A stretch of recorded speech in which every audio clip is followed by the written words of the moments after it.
Okay, so this is a wrap up of my learning game of Saratoga and a very, very short review. So I ended up stopping the game at the end of the 11th turn, which was my last video.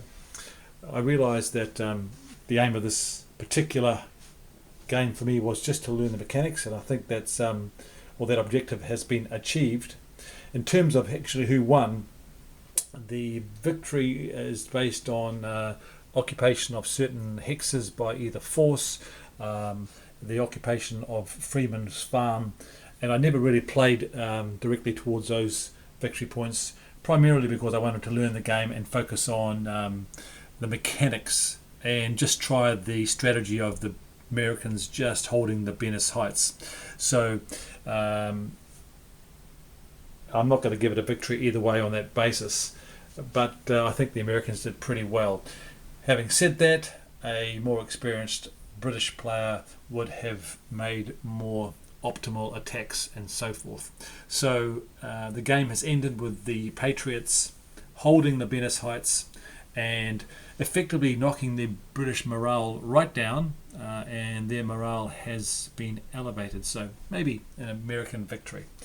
So that's the learning game of Saratoga. And now to my thoughts. So first up, what do I really, really like about this game? Well, without doubt, the components are top-notch. Usual sort of quality we come to expect from GMT games.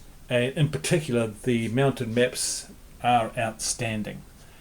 Really, really functional in terms of how they're laid out, and really attractive, vibrant colours, and the hexes, even with my slightly fading eyesight, hexes are very clear to see, even in the forest areas as well, in the woods.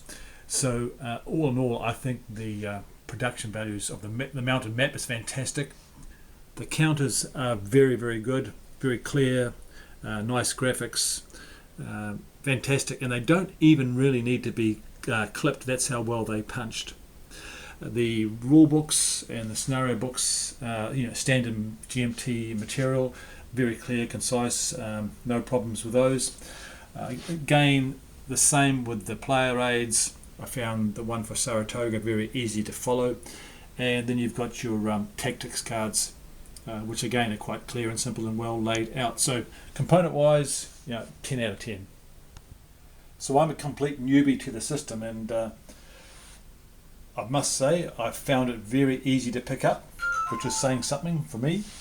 And so I think this is a game I can recommend to people that are just getting into war games. I think this is a nice entry level game with a moderate amount of complexity, or low to moderate. I thought the movement and combat mechanics were very simple and straightforward. I thought the morale was straightforward and how it was applied, and I really liked the morale in this game, and the army morale track and how it's applied to units, and how it affects battles and so forth. Big thumbs up for the morale. Really love the morale mechanic. I thought the game length, even though this was a learning game and it took a while, I thought the game length, if it's indicative of the other games, is very, very good. I think it's a very accessible game for war gamers, hardcore and not so hardcore gamers. As a solo game, I think I'm going to give this 2 big thumbs up. I think it's potentially very good as a solo game. The only thing that may cloud that is the use of the tactics cards. Having said that, I think there are ways around it, and I'm sure that you can explore those and find ways to mitigate that as a solo game. But I've got to recommend this as a solo game. I think it's really good and has potential to be on many a solo wargamer's table. So I'm only a newbie, as I said, at this game, and my reviews is based on that. And I thought about dislikes of the game, and to be honest, I really can't come up with any. It's met all my expectations. Not that I had a great deal, because I sort of forgot I had actually ordered it. So it's been a pleasant surprise for 2017. One thing that did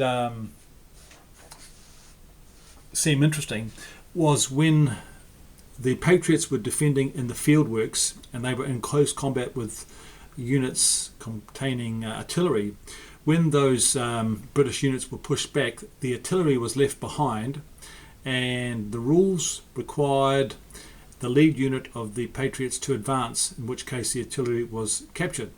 All well and good, but if the Patriots had elected to stay behind the fieldworks and hold their position, they may not have been so exposed, having had to advance after combat. So I find that an interesting mechanic applied in the situation regarding fieldworks, where we were sort of compelled to advance out of our fieldworks and maybe expose ourselves when we may not have wanted to. So I think I played that correct. So that's an interesting thing I'll probably explore more. The other thing is I believe I got the rules for using artillery correct, but I don't think I have used them optimally, and I've used them in close combat, and I want to explore that, and I'm willing to hear comments from people that have played this game in the past as to how best to use artillery. But I do love the defensive artillery fire and then those mechanisms. So that's not a dislike, it's just really I haven't quite got to grips with how best to apply artillery and how artillery works in close combat and what's the best way of dealing with that. So other than that, there are really no dislikes at all. So great work from GMT Games and the designer Mark Miklos. This is a fantastic package. Highly recommended to all you gamers. If you can get a copy from GMT Games, I don't think you're going to be disappointed. So thanks for watching, guys, and see you on the next video.